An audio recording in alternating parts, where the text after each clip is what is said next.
listening to Two Vatos Talking, aka TVT Bro Talk, a podcast by two dads discussing life's challenges and blessings with the goal to create a sincere community for men. We're your co-hosts, Eduardo and Spencer. When my parents first migrated to El Paso, they spent a couple of years in the Segundo Barrio before buying a 3-room adobe home for $5,000. My parents didn't buy that house intending to spend the next 50 years of their lives there, but it's the only home I had known until I moved out on my own. I was the youngest of 7 kids and 2 adults sharing 5 beds. It's the home where I learned to ride a bike, play guitar, and where as a 4-year-old created my first artwork from a scratched piece of cardboard and a broken pencil. It's the home where we were raised on rice and beans, where we played, we fought, and we grew up under the care of my loving mother and the rule of my stoic father. I don't know if my parents realized they would each take their final breaths in that same house that they worked so hard to build, but that's exactly how it all worked out. This was my childhood home. I grew up at 224 Wellington Street in Houston's Northside. If you Googled it, you'd see a brick house surrounded by a wrought iron fence. But when I lived there, it was just a simple 2-bedroom, 1-bath, wood frame house in a working-class neighborhood. Although I must say, Wellington has a fancy, well-to-do ring to it, especially amongst its bordering streets of Parker, Connie, Clark, and Bowman. I still dream about that house, and every few years I'll even drive by to check it out. It's even more unrecognizable in person than in my dreams. I would never want to live in Northside again, but for some reason, my sleep memory takes me back there every so often. Decades later, and more than a dozen residences since, I sometimes feel like I don't even know where my home is anymore, but Wellington still feels like a big part of me. So let me ask you something, Ed. Go ahead. You said something there, and I want to clarify for our listeners. Yeah. You didn't live in a 5-bedroom house. You had 5 beds in your house. Am I doing the math right? All right, so first let me kind of backtrack. When my parents bought that house in the 60s, Yeah. it was 3 rooms, right? The living room, the kitchen, and the bathroom. Okay. So Living room, kitchen, and bath. So there was no bedroom, right? And the living room was the bedroom. Okay. And so when my parents went there with my oldest siblings, 2 of them, they had like a crib and a bed, and then that was like everything, right? It was like a studio, I guess.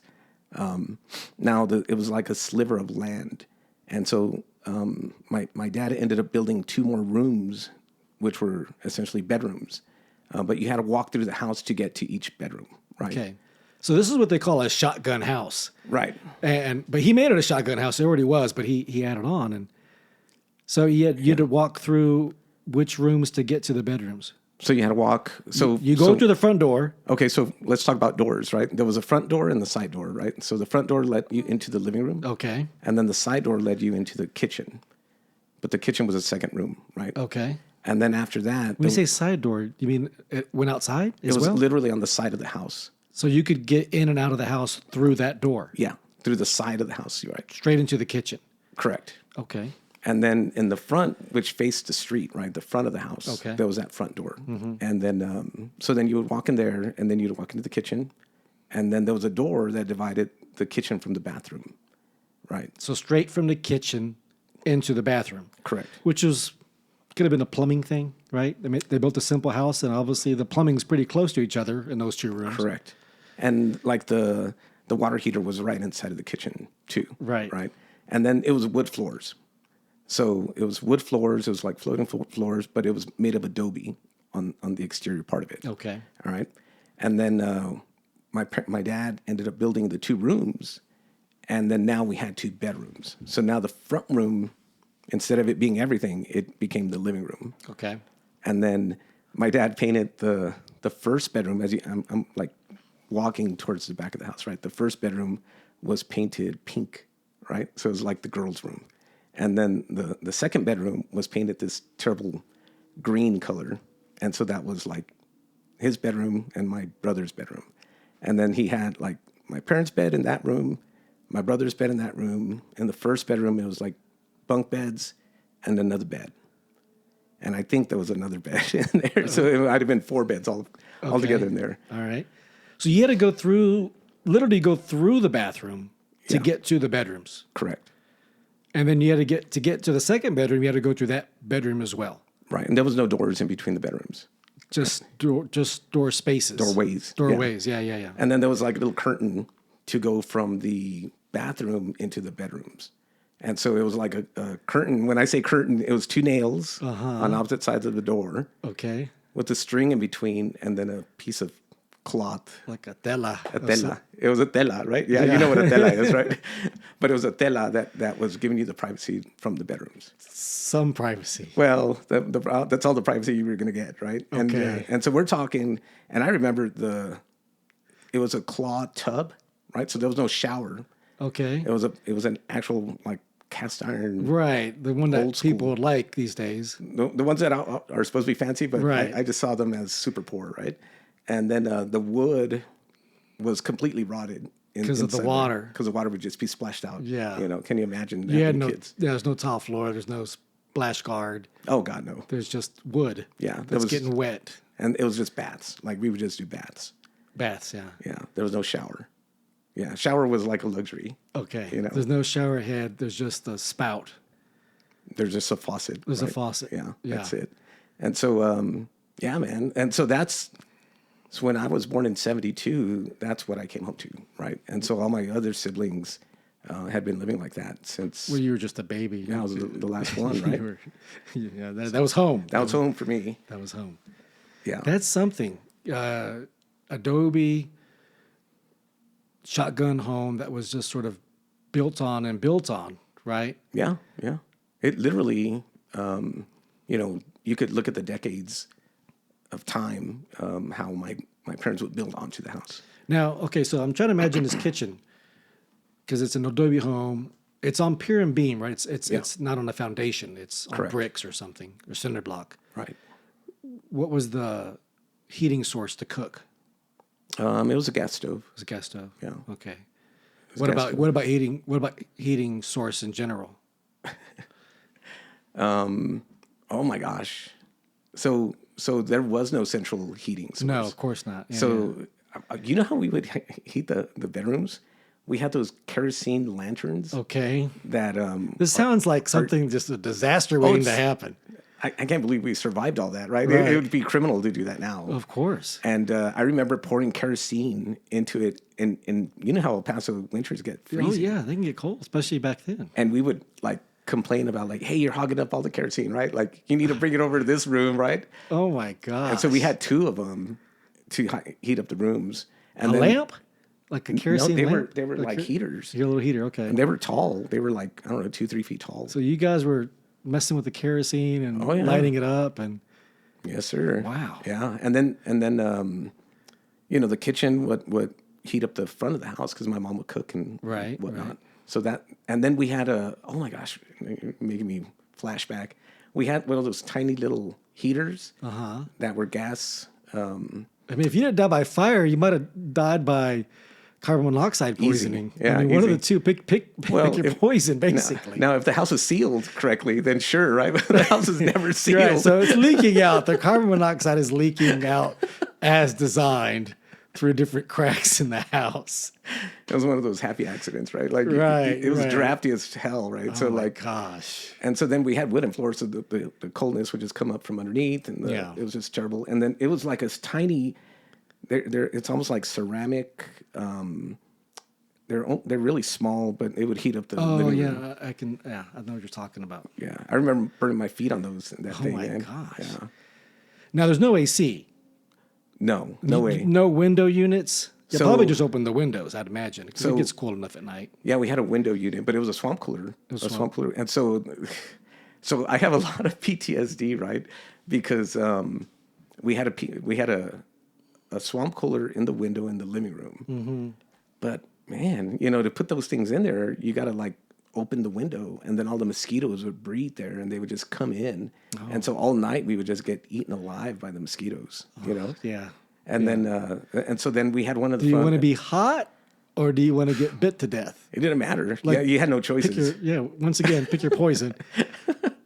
Was it hard to get? I mean, when you're kids, you're like, "Hey, can so and so spend the night?" I want to go spend the night so and so. Yeah. You might have been like, "There's no room." Yeah, no, we still had sleepovers and stuff. I mean, it was just kind of, and everybody is kind of in the same boat in the Yeah. neighborhood. in the neighborhood, everybody's kind of the same. In the neighborhood, Yeah. yeah. And so, and nobody was like, man, they're like super well off, right? Like, Right. Nothing like that. Right. And that's just kind of the way it was. Yeah. So, and What's the name of What's that? that neighborhood is what? I don't know. It has a name, but yeah, it's in central. Okay, but it's not part of Segundo Barrio. Or? No. No. I'm sure it has a name, but I don't know what it is. Okay, yeah, I was just curious. So so that's a little bit of my house. So you said something about in your intro that you wouldn't want to go back to live in the North Side, I guess. Yeah, I mean, some older neighborhoods in certain towns, they're nice. They have a lot of character. They get gentrified, whatever. Northside, and for those of you from Houston, Northside's a very big area. It's not quite like that. I mean, you have the Heights, which is kind of near downtown, and everybody loves the Heights. But Northside is further than that. It's, my part, it's not Lindale. If you're from Houston, my dad lived in Lindale. And it's not near Northside, which is also getting gentrified right now, right outside downtown. My north side of Houston is, if you're familiar with Houston, it's right outside the 610 loop off of between 45, which is now 75, I believe, north, and 59. Okay. So it's a working class neighborhood, and at the time, it was still a working class neighborhood, but it was probably about, when I was growing up as a kid, maybe 50-50, somewhere in there, 50% white, 50% Mexican American, right, more or less. And then now it's 95% Hispanic, and I don't say Mexican American because I'm sure there's Salvadoreños and other groups there, right, people from Mexico, not just Mexican American. But looking back, the people that were white in the neighborhood, for the most part, were all older. Like that was the last generation of white people that were going to live there. right. Their kids were moving out to the suburbs or moving to other towns, right? Like a lot of other people do. But it was interesting because growing up, I didn't realize the ethnic backgrounds of some of these white people. I just thought they were white. But it turns out that a lot of those older white people were sons and daughters of Czech and Polish immigrants. Oh, wow. Yeah, in fact, about around a corner from our elementary school was a place called the Polish Home. Okay. And at the time, hey, let's go play video games at the Polish Home. We didn't. That's the name. That's what it was called. But we didn't know it was literally called the Polish Home because a lot of Poles settled that area in the 60s, 50s, 60s, right after World War II. They're starting to build homes and that sort of thing. And there's also a lot of Czech immigrants there because on one end of our street, we had a mid-sized grocery store called Clayton's. And Clayton's was, it's not, it's not the size of an H-E-B or anything like that today. It's just mid-size, right? Right. But it had a butcher shop, right? So it had everything you need, everything you could possibly need at a store back in the day, and even a courtesy counter, you cash your checks, that sort of thing. So it's full service. But on the other end of our block, just one block, we had a little corner store. And that always surprised me. How is it that we have a store on one end and a corner store at the other end of our block? And the other corner store, we would go in there almost every day after school because it was on the way from our elementary school. Right. And we'd pop in, and the lady that owned it and her husband knew us because they see us every day. And, it was more of necessities, but they had, a lot of candy because the kids would come in, soda, you name it. But interestingly enough, and I always thought about this as a kid, they also had a butcher shop. Inside the little store? In the little corner store. Like the guy was literally cutting meat and, doing things, not just selling meat. He was butchering. And I was like, man, how do they do it? Well, I realized later that they were Czech, right? They were sons and daughters. They were, back in then, they were already in their 60s, I would think. But they were part of that Czech-Polish neighborhood. Right. And they were cutting meats, particular cuts of meat for the people in that neighborhood. Right? And so I wish I had, I was just a kid. But if I would have known, and kind of what I do now, I would have interviewed them, Sure. and asked questions and got some of that interesting history. But yeah, it's not like that anymore. I still go back every now and then, as I mentioned, just to check it out. But there's also a rasparia, a snow cone shop that I really like. Yeah. That's a few blocks away. And I would take my girls, and we'd all go get, fruit, the fruit that with the tajin and all that, right? Yeah, and then awesome. I'd get like a banana flavored snow cone with the crema on top, and it's raspa. always packed, dude. It was always packed. But that neighborhood's just rough, Right. A buddy of mine, we grew up together. We grew up in the same neighborhood. He still lives in Houston, and I asked him. I said, "Hey, do you ever go back to Northside?" He's like, "Hell no." Yeah. And so there's no judgment. Like, we know we would not go back. It's just, Times have changed. And, it's just a rough place, and you wouldn't want to raise your kids there. But I still go back and drive through and get a raspa, maybe something to eat. It just depends. But it's not the same. You're doing a little reminiscing. But, you said something really interesting right now, because until you said it, it reminded me the little neighborhood stores, right? Yeah. We had one a block that way, and it was the Barreras, right? Mm-hmm. And so the Barreras, it was like their house, and they turned it into like a little store. And we would go get candy, and it was like, I don't know, just your regular junk candy. But all the neighborhood kids would go there. And I think that's something that has been lost in the times, It has. I mean, of course, there are Circle K's and that sort of thing. But it's not your typical neighborhood store that did not have a gas station. No. It just had some necessities and the candy, and the kids were like, "Hey, let's, you got a quarter, you got 2 quarters." I mean, we're dating ourselves, but Right. our parents or our mom would just give us some change. Oh, yeah. Whatever was loose, and 30, 50 cents would get you something. Oh, no, it'll get you, I don't know, a Snickers bar and something else. Yeah, usually for less than 50, it was going to be a bag of chips and a soda. Yeah. Right, something to get. But yeah, I rarely see that kind of corner store anymore. And if I do, and I get the time, I'll stop in. Yeah. And it kind of reminds me of those days. Well, I tell you what, so that's one of the things that has been lost in time, right? And then, so up the street, we have 2 neighborhood parks, right? And I spent a lot of time there. Mm-hmm. It was, half a block away from my parents' house. And do you remember water fountains? Of course. Man, they had a water fountain there, and that's what we would live off, because nobody ever packed us with a little water bottle, You didn't have a thermos or some sort of water bottle? No one did. Nobody, right? Those nasty old water fountains out there. I mean, everybody drank from them, but that was Well, I'll tell you what. water. Thank God for the water fountains, because if not, I probably was dehydrated half the time. Yeah. I just didn't know the signs. So- but I had chapped lips all the time because I had chapped lips all the time. because I hated our the water taste from our sink, right? Yeah.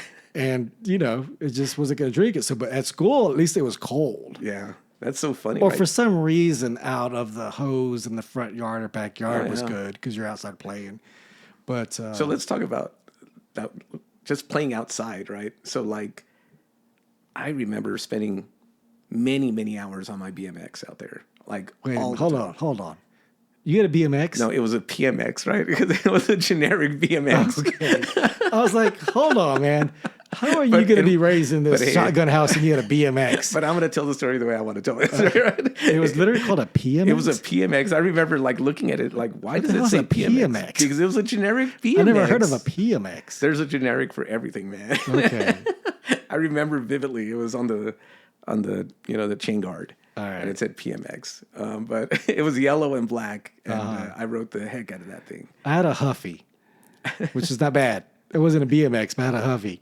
Well, that's a BMX. And I got it from this old store that used to exist in Houston that sold bikes and other things. It was red. That was the color they had. How much time did you spend on that thing? All the damn time. Right?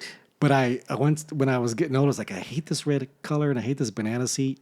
The banana seat, oh my gosh. So I bought a nice Huffy seat, right? Yeah. And I don't know how, we had some gold spray paint in the bathroom. So I found it like in the... Did you paint your bike? So I took off, I didn't even take off like the chain. You're supposed to take off stuff and, wrap up certain parts. I'm just going to town. I would do bike. that. Yeah, I'm heck going yeah. to town. I got the bike leaning on the grass on one side. I spray the hell out of it, flip it, spray the other side. And my friend seemed like, wow, you really painted the whole thing gold. I was like, hell yeah. Seats. I mean, not practically seats, but the rims, the spokes, everything, dude. There was no masking anything I do off. nothing about painting. You but just I went make for sure it, right? I went for it. And I thought it looked great. In fact, it looked so good that I went to Clayton's one time. Yeah. Because once again, I didn't want to drink the tap water. And they had these little punch drinks, and they're like 6 ounces. They had like a foil top. The little barrels. And they're little barrels. Yeah, Yeah, the barriles. And they're like a dime. I was like, man, I'm thirsty. So I can't drink, heaven forbid I drink the water. I'm thirsty. So I took my bike, had like 2 dimes. I'm going to go buy me some of those You're drinks. privileged, man. You had 2 On dimes my on bike, you. dude, I come out the store and I see somebody half a block away on my bike already. No way. Yeah, man. They stole it? Hell yeah, they stole it. You didn't get it back? No. No way. We tried to, and we tried to find out, but it's Oh my god. it's the hood, dude. I mean, you know what I'm saying? No, I had my bike What are stolen you- also. It was what are just you part gonna of the do? thing. Yeah. That's part of it, and I love that bike. Damn, that's Yeah, so they stole my gold bike, and I'm thinking, well, if I see them, they're gonna stand out. Who else has a gold bike in this neighborhood? Oh But my they gosh. probably sold it, or who knows? Took it to the boot guy and sold it there. I don't know. Yeah, I love that bike. Yeah. Hey, but let's go back to the houses real quick because Sure. you're one of 7, Yep. and you had 5 beds, 2 bedrooms. So who did you share? Who did you share a room with, and did you share a bed as well? Yeah, so the way I remember it, right, it was the second bedroom, the green one. That was my parents' bed. Okay. Right? So they slept together. And then my brother Mondo, he slept in another room or in another bed in that same room. Why Mondo? I don't know. That's the way it was when I Was he the remember. oldest? No, he was like number 4. Okay, that's And then I was in the pink room, right, with everybody else. You're okay. The pink room. Okay. The second bedroom, and there was a pair of bunk beds, or a set of bunk beds, I should say, and then one other bed, and I want to say there was 2 beds. So in that room, it would have been 4, but I'm pretty sure it was just the bunk beds and the one bed. Okay. And then my brother would sleep on the couch in the living room, and that was like his permanent bed. Yeah. Yeah. So it was chaotic, That was the man. oldest brother. My oldest brother, Yeah, for some reason. Well, it's like he had his own little space. Yeah, I guess so. Yeah. And it was just crowded, man. But who'd you share a bed with? I didn't have like a dedicated person. I would just kind of hop wherever I kind of crashed. As the youngest, you were like, I Just guess kinda- I'll sleep here tonight. I don't remember having a bedtime either. Like I don't remember like lights out, like 10 o'clock or anything like that, man. Yeah. It was just kind of like play all day, do whatever you're gonna do, and then you just kind of crash out. wherever you're I at. can imagine. You're a boy. Yeah. You're outside. You're playing. You're riding your bike. Yeah. Getting sweaty. Oh yeah. Everybody is. There's no No, but AC. no one ever said your sister's like, "Hey, Eddie, take a bath before you come Oh. into bed," or anything, or no. Nah. Everybody's no just- conversations like that. It was more like scoot over, or like you're hogging up the bed, or something like that. No, yeah, there was just a lot of bodies everywhere. Yeah. And even the windows were like these wooden windows, where the screen would kind of swing upwards. But those were never like proper, right? They were never sealed, and they were never complete, or they were missing. So mosquitoes or whatever would come in through there. Yeah. So you mentioned there were no doors There's no doors. on any of the doorways. And that's something I just recently realized. How did that work out? Like, how did that? Well, because it was just doorways, right? So when there's no door there, then you just don't miss it. It's just a doorway. And then there was the one wooden door going in between the kitchen and the bathroom. And then just that little sliver of, tela going from the bathroom to the bedrooms. Yeah. So Yeah. So one of the things one of my sisters had mentioned, now that she's an adult, right, and her own family, and she's grandma and all that stuff. yeah. She really brought that up to me, and she's like, "Yeah, I need to have doors." And I was like, "What are you talking about?" Right. And I was like, "What do you mean doors?" So Right? she's looking for houses with a realtor. Show me houses with doors. Hey, I guess so, right? Okay. And she goes, "Yeah, really wished we would have had doors growing up. And I was like, well, so I felt that growing up, but it wasn't a factor to me because I wasn't in my teen years when that happened. Yeah. You know, now she grew up there, and as a, I guess 17, 18 when she left the house, we were still living in those 2 bedrooms. Okay. So the construction, I call it the construction. That's when my parents added 2 more bedrooms and a bathroom and a hallway to connect all the house. But that took, forever to build. So eventually your dad added a hallway. Yeah. So you don't have to walk through all the bedrooms. So how did he construct that to make it work? So he built a hallway on the side of the bedrooms. On the side of the house. Well, yeah. So like if you could imagine, you just close off the doors going into the bedrooms, and then where there was a window, now you make a door, and then you have a hallway on the left side of the house, traversing the entire path of the length of the house. Almost. Okay, but the bedrooms still had windows on the opposite side. Yeah, they had windows on both sides, I guess.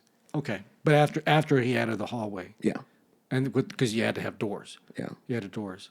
And we still have that house. Yeah. And, how does it feel now? Does it feel shotgunny? Does it feel like, oh my gosh, I can feel claustrophobic, or does it feel like, oh, this works? Yeah, you get really different reactions because we rent it, and so when I was first showing it, right, and you know these renters, they walk in and the house looks small because it's only one room wide from the front. Mm-hmm. And then when you walk in, it's like, okay, well, here's the living room, the dining room, the kitchen, bathroom, and then here's the hallway. And it's like, boof, this like long corridor. It's like, it's got to be 40, 50 feet long. Mm-hmm. And that traverses the entire, second half of the house, right? Which is all the bedrooms. Right. So, yeah. And it's a little, when my nephews were real young, they were real scared to walk down the hallway because it was like so long, right? Mm-hmm. And then at night, it's like is somebody like in the door inside each bedroom, so you like run really quick so that nothing happens. And, right. Yeah. But it's just a very long house. See, I'm feeling pretty privileged now. Although, I don't remember what the square footage was, but it's probably around 800 something square feet. I mean, it's just a simple 2-bedroom home. And it was half the year. It was my mom and my brother and I. My brother and I shared a bedroom. And I think we had 2 beds. I don't know. Maybe at some point we had bunk beds and then we separated them or something. But half the time, my grandpa would live with us. And he was in your room? Yeah. Well, yeah. We all, my bedroom or my brother, the bedroom my brother and I shared. So it'd be 3 of us to the room. And I don't know how we did it bed-wise. I don't really recall. But, our grandfather he wasn't even that old, but he lived a hard life. So he looked old and acted old. Yeah. He didn't quite seem his age. He seemed much older. But so he walked with the cane since I was born, and then later on a walker. And he was a smoker. Right. So, he's older, so there was no getting up in the middle of the night to go to the restroom. Like he was just going to stay in bed, basically. And if he needed to smoke, he didn't go outside. He just lit up right there, right? So we'd wake up in the middle of the night for different reasons. One is he literally taking a piss. He had a gallon milk jug that he kept next to his bed, and that's what he would pee in. And at the time... So would he like get up out of bed and pee? Yeah, I mean, he'd have to sit up. Yeah. He'd sit up. Okay. I don't think he'd get up. He'd sit up. Yeah. And, you start to hear some noise, and then you hear the peeing. And he'd save himself a trip to go to the restroom. Yeah. And we'd have a milk jug of pee in our bedroom, right? I mean, that was... looking back, who does that, right? Anybody ever knock that thing over? Not that I recall. I mean, it had the little cap on it, right? I mean... the secure little cap. Right, the little cap was a Borden milk jug. And my brother and I, was our job to pour it out every now and then. But because we hated doing it, we didn't ever say, oh, it's barely full, or he just peed, let's go do it now. No. We hated it. So that sucker would fill up, right? It would be a gallon full of pee.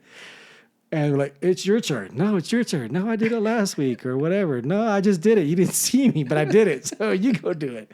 Right? I was we're going to have an episode at some point on siblings. My brother mentioned we should, but I'm going to be the villain in that episode because I am the villain. Anyway, taking so advantage of your so he probably did it twice as much as I did. And if he's listening, I'm sorry. I owe you. I don't know. Up now. I don't know how I can pay you back on that one. So we'd have to go to the bathroom and pour it into the toilet. Yeah. Bring it back. And your grandpa would never empty it, I guess. No, I don't think so. And although he drank a lot of milk, I don't even know if let's get a new milk jug. It's probably the same one forever. The same damn milk jug for years. Anyway, the other thing is he would light up in the middle of the night. Yeah. Vantage regulars. So speaking of going to the corner store, Clayton's, on our bikes, I would go there all the time, right? And my grandpa would give me money and need to get the newspaper and or a gallon of milk, whole milk, of course, and a carton of Vantage regulars. Wow. Right? There's no questions asked. Here I'm 9, 10 years old, whatever. Oh, no, I would buy cigarettes all the time for my brother. Yeah. And I was like 10. Yeah. There was no age limit on that. So. Can I get Can I get a carton of Vantage regulars? I'm all serious, right? Let me get a carton of Vantage regulars. I was just pointing at him. And she just pulls them down, and I give her the cash. It's a smooth transaction, right? I mean, I'm an expert at buying cigarettes, but my brother smokes now, hopefully less, but he probably stole a few here and there and probably got started that way. Oh, my God. That's funny. But in the middle of the night, I would just hear that flicker of the lighter. Yeah. And then I'd see the glow of a cigarette, right?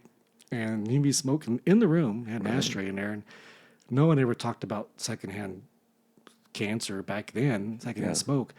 But my mom, she bought a little cube filter. Purifier. Yeah. It's cute. It's a little cube. It's the size of a small like a small ice tray or something, and I don't know if it helped or not, but she thought, well, there's something. She's trying, right? She's trying. She tried. She definitely tried. So we would share that room, and half the year, because the other half, he'd go back to Mexico. Right? He was from Veracruz, and he was already retired. That's the word you want to call it. But he also had Social Security benefits. So when he'd get certain checks, and he'd go back to Mexico and live like a king. Right. And we'd go out to dinner, some nice, for us, a nice dinner in the neighborhood, and that was always nice. Burgers, that sort of thing. One time we took him to a Chinese buffet, when they started getting popular back in the 80s, and it was, for us, that was a big treat, right? Sure. And so we're all sitting around after enjoying our meal and getting our fortune cookie and opening up the cookie and reading our fortunes. And then our grandpa, he had never been to a place like that. He's Mexican and American, right? He doesn't. Right. And he had dentures, and I don't know, he did things a little different. But we were like, Grandpa, what does your fortune say? And you can see him chewing like a camel would chew cud or something. He's like, what fortune? And we had realized, he just put the whole damn cookie in his mouth. Right? He ate his fortune. Huh? He ate his fortune. That's pretty much him. But he would be gone half the year, and it was kind of like, it's kind of, you're like a little jerk to think this way. It was like, all right, we don't have to empty pee. We don't have to smell smoke. We get our bedroom back to ourselves, right? And so my brother and I shared a bedroom all the way until I went to college. We also did like a garage conversion right as I was about to graduate high school. So maybe for a little bit I had my own room. It was a attached garage, because we also had a detached garage that was just a big space. But, my mom, she tried, and she found this little Mexicano, and him and his wife, husband and wife team. Wow, that's cool. They redid it and made it into a room, right? Yeah. And I was excited. I remember I was excited. I felt like, man, this is so cool. Getting your own space, that's a big deal. I got my own space, dude. And it was, it wasn't small. It was decent size. Yeah. And so I remember I went off to college. I was like, well, back to sharing. I had lived in a dorm, and it wasn't bad. But I remember the first time I came home, I didn't have a car. So, I got a ride. I came home. And I'm like, oh, man, I get to get my room, right? I go in there, my grandpa's in there. Oh, nice. Like, it's his room. Yeah, he took it over. Yeah, he took it over. So I was like, oh. Anyway, so I never really had my own space until after college. Right. but that's just the way it was growing up in the house that we had. You know, I'm not complaining. Everybody's listening. I think I'm complaining. I know that my parents had it way different than I did. Yeah. And my parents really tried, and, you know, they gave us a lot of things that were probably they couldn't even afford themselves, but they definitely, you know, gave me a lot. So, you know, if my mom's listening, I'm not complaining. She has her memories of Wellington as well, and my brother does too. But, you know, it's just the way we grew up. Yeah. I mean, so how many years did you guys spend there? I probably moved there when I was about 5. Okay. And until, I mean, all the way through high school. And then I was in college. I went away for college, just 3 hours away. But my mom got married, remarried, after I graduated from college. And then she moved out of the house, and the house was empty for a little bit. She was going to sell it. And so I moved back maybe for a couple of weeks or a month as it was kind of getting emptied out. And I was going to transition into my own apartment. Okay. So that was it. I mean, it was just to kind of say goodbye and say goodbye to Wellington. But, you know, so I have a lot of memories of Wellington and the neighborhood, but not necessarily the schools in that area. I started off at a different school because my mom wanted me to go to school with my cousins so I can kind of be safe. And then eventually I went to Deschamps Elementary, which was my neighborhood elementary. But then at some point, I don't know why mom did this. She put me into a magnet program, but it started like a month into my 5th grade year. So starting in 5th grade, I started to get bused. And I went to a different school for the rest of my 5th grade, which was actually a black school in a different neighborhood in Houston. And then I went to another middle school that actually was close to my home. And that's where I met a lot of good friends from the neighborhood. Now, there wasn't too far. It wasn't my zone school, but it was almost equally distanced. But at that point, going from middle school to high school, my mom went to the high school I was zoned to, and so did all our brothers and sisters. It was called Sam Houston High School. Yeah. And like I said, growing up, it was half working class white, you know, blue collar, and half Mexican American. By the time I was going to be there, it was probably mostly Mexican American, and they just had a reputation of being a rough school. They weren't trying to graduate students and get them into college. It was just trying to get them out of school. Okay. And so I was bused to a different school in a different neighborhood called Lamar High School. These are both Texas people. Sam Houston was one of the presidents when Texas was a republic. Right. So was Lamar. But they're way different people. But anyway, Lamar was located right in the heart of the neighborhood called River Oaks in Houston. River Oaks sounds fancy, and it is fancy. We're talking old money. Okay. Not even like a new rich. No. It's old, big mansions. Generational wealthy wealth. folks. Yeah. Totally wealthy, old money. And that's where I went to high school. So to go to that high school, I had to take an extra class, and the class started like it was called zero period. So it was the class before first period. Right. And it started like at 7:20. And so there was a whole bus route, and I was the second stop. And because it was actually kind of far, my bus stop was at 5:45 in the morning. Jeez. Yeah, I know. And I did that almost all the way through senior year. Wow. And, you know, it sucked, right? Because you had to get up really early, and then I had to walk. You did that your entire high school years? Pretty much, yeah. Wow. And, you know, no one's going to take me to the bus stop. Like, it's 2 blocks down. Like, no one's going to take me over there even when it's cold. I got to walk, you know. So I got to leave the house about 5:30-ish. Yeah. Right? And then you get home about 5:30-ish. So you spend it's a long 12 day. Yeah, exactly. And that was an experience for so many reasons, other than the bus ride. But the other reason is because here I am, I was exposed to a whole nother world. Yeah. I grew up working class, Mexican American, and now I'm going to school, and some of my classes are all white. Oh, wow. And I had never been anything like that, all white. I'm the only person of color. Right. That's number one. Number two, these kids literally drove BMWs and Mercedes-Benz to school. Literally. Wow. One of my classmates, it was like, I don't know, it was like bring your dad or mom to class type thing, you know, speaker. Yeah. His name was Andrew White. He was running for governor because he dropped out. But his dad was Mark White. Oh, wow. His dad literally was the governor Wow. of Texas. Jesus. And that's who my classmate was. Wow. Right? You were the rich. I was, with these, and I just had, other than, the same age, that's about all we had in common. Right. And that was like, that was really rough in many ways, right? Because I was taken from one neighborhood where we had everything in common. Did you gravitate to other Mexicans that were in your Yeah, school? there were some other ones in that school, and I did.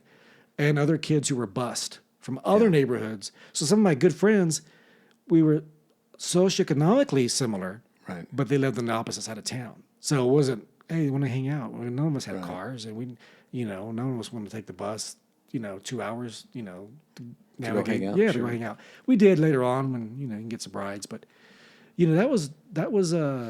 that was challenging. My brother did the same thing. I don't know. I think his experience might have been a little different because he made some good friends that actually lived in the Heights. So they were like a neighborhood over from us, which is a nice, maybe a couple of neighborhoods over from us.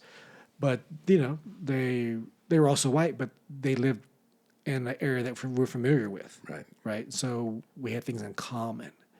Well, there's so much in there, right? Because one thing is growing up in a different neighborhood, and then there's another thing like socioeconomic, standards or whatever. But then there's also like just money, right? Like just cold hard cash, right? And that affects like what your mom was driving, what your folks were driving, what you were going to drive, what kind of parties you're going to get invited to, all that kind of stuff. I really think money is that huge divider, and so when you don't have that money, you really feel like the outsider. At least that's how I felt growing up. I don't know. But you were bused too. We were. Yeah. So now we would walk to our elementary school, right? It was Okay. just down the street, Hillside Elementary, great little school. And then we went to Ross Middle School. And then Ross was like this craziness where middle school is hard already, but you had a combination of a lot of gangs that were coming there. We had the Fatherless Gang, Tejas Diablos, Sherman, like all these gangs. That's middle school. Middle school. Yeah, we had gangs too at my middle school. That was kind of a thing, yeah. And then to throw into the mix, we also had the military kids, right? So you had a demographic of all these like white kids or black kids, and then they would go to the same school that we would. So there was fights like all the time. Right? See, you had told me though that your neighborhood was a traditionally or older black segregated neighborhood. Right. And so my neighborhood,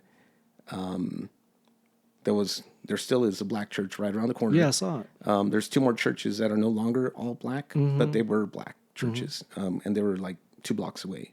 And then all my neighbors were black. Not all my neighbors, but a good majority of my neighbors. See, that's were black. fascinating because when you think El Paso, Right. you don't necessarily think there's a black demographic here. I mean, obviously there is, but like a neighborhood. Well, and there was even like the black school, Yeah. like Douglas Elementary. I think it was Douglas High School. Okay. And that's where the black kids would go. Before my time, and I'm probably not doing it justice with telling you all the historical facts on it, but for sure there was some segregation around here. Yeah, but that's fascinating. You grew up in a black neighborhood. So were all your friends growing up, your little school age friends, were they black? They were both black and Mexican. Okay. We had no white people. Yeah. But it was my neighbor that I grew up with. His grandma lived right next to us. Right, I ended up buying the house right next door to my parents. Right, and me and him were just peas in a pod. Right, and we would hang out and we would go everywhere, and we were just little kids. Yeah. So my neighborhood was like I told you, mostly half white, half Mexican. But there were a couple black families here and there, and I was friends with both of them. Yeah. Because we went to the same school. And in fact, our next door neighbors for a period was a black family. Right. And he was my best friend, Damien. Okay. And I remember vividly, and they weren't from there. His dad drove Greyhound. He drove a Greyhound bus. Okay. They were from Alabama or Mississippi. They just happened. So they were a Southern family. Houston's pretty Southern as well. I say Houston is where the South meets the West. And so I remember one time talking about going to the corner store. It was, like April, maybe some early May, and we had like a week or two left. Well, it might have been early May. We had a week or two left in school. Right. And, we're outside playing, and his mom comes out, And she's like, I think we asked for money, or he asked for money to go to the store, right? So he goes, let me get you some money.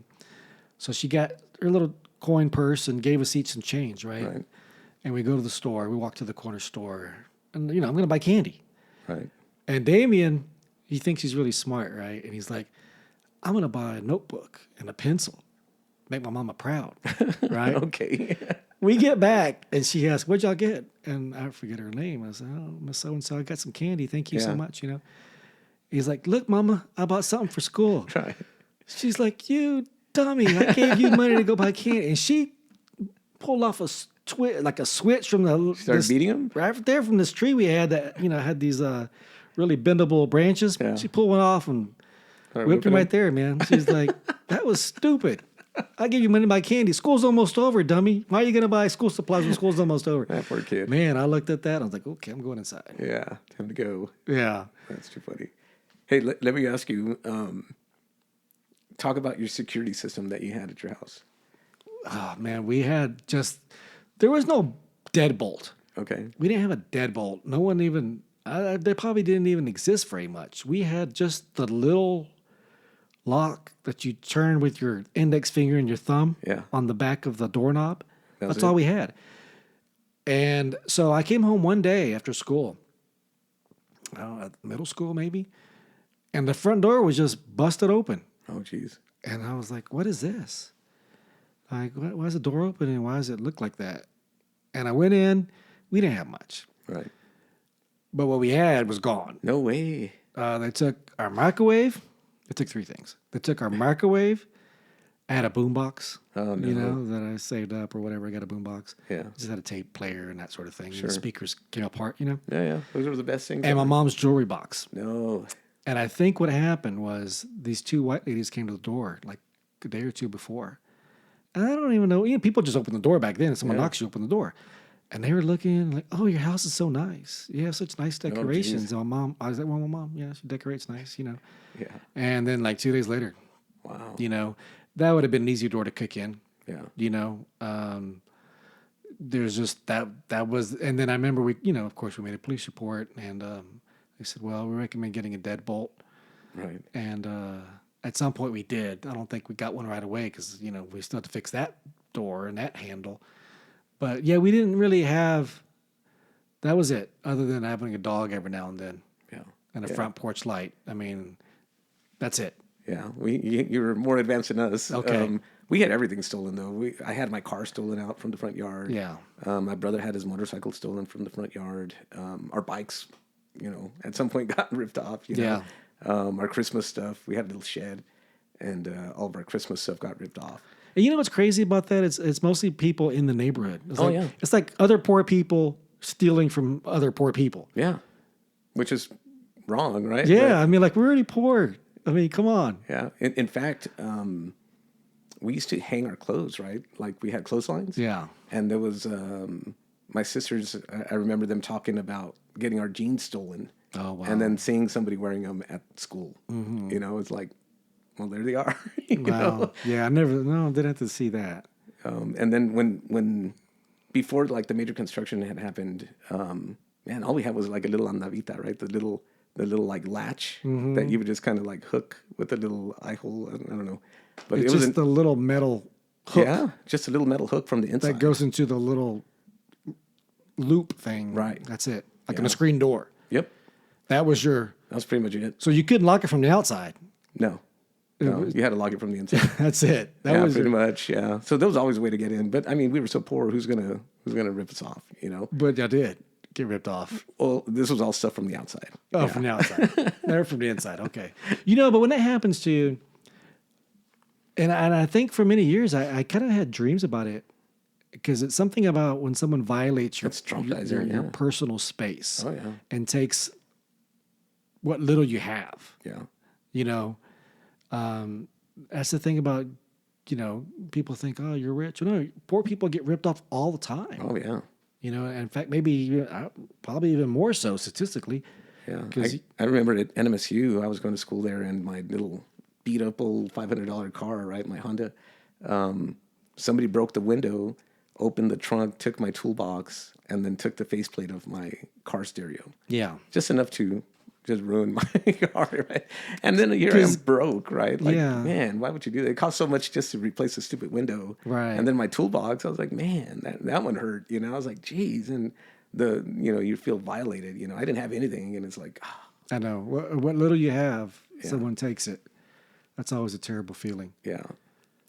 But, we've come a long way since. Oh, yeah, right? I mean... Well, so one thing I was going to tell you about, like... So, my parents first bought that house, right? Mm-hmm. And different generation. So you really like spend a whole life paying that house off. Yeah. You know, I don't think me and you are kind of in that situation. You know, we've been blessed enough to like be able to buy a house or a couple homes and stuff like that. Mm-hmm. But I think for my parents, that was like their legacy. Right. You know, it was, like I said before, living the American dream, buying a house, raising all these kids, and then just having that house. And that was like their little palace and their little legacy. And before they died, they really wanted to make sure that house wasn't going to be lost. Yeah. When my mom sold that house, and they didn't buy it for $5,000. I think it was 20-something thousand, but they bought it in the late 70s. I didn't expect it, but she sold it. Obviously made a profit, because we lived there a long time. Yeah. And she gave my brother and each $10,000. Nice. And she says, this is for you. You lived there for so long, that sort of thing. Oh, wow. And I was really appreciative. And I think there's something, my mom, we used to kind of give her a hard time because when she got remarried, they moved a lot. I'm not even getting into much how they moved. It was kind of a running joke in the family, oh, you're moving again. And I remember growing up, like, she just wanted a brick house. We had a wood frame house. Okay. That was like her dream. She just wanted a brick house. Right. And so that's what we would do sometimes on weekends, is drive around and look at the brick homes. Look at that one. It's so nice. A brick house, just like in the movies, I guess. Yeah, just like in the movies. And it was like a dream just to imagine ourselves in them. And that was her dream, to have a brick house. And so we even, got to a point, I don't know, I think she was really wanting one. And there was a neighborhood that was kind of in our area. It was called Acres Homes. Right. And it was a black neighborhood, like all black. Okay. In fact, that's where Beyonce is from. Oh, wow. Right? But it was rough. It's a rough area. Okay. And she's like, what if we moved to Acres Homes? We can get a brick house there. Right. What do y'all think about that? And I was like, I don't know. Like, I don't know if, obviously we would have been the only Mexicans at that point in Acres Homes. Now they're probably, good amount. But I was like, I don't know. Let's just stay here, But she bought they brought well over a dozen homes. They didn't keep them all. They all? Oh yeah. Wow. They would buy one, live in it for a while, and sell it and move somewhere else, right? Yeah. And I think in a way it was, something there about her desire to get what she always dreamed of. Did she get it? She'd probably say no. Really? Oh yeah, she's to this day. She's still like, looking, huh? We're gonna get another house. We're gonna move. This house is, she likes to blame it on Lupe, my stepfather. It doesn't have something that he likes, or whatever. But it's really, it's her.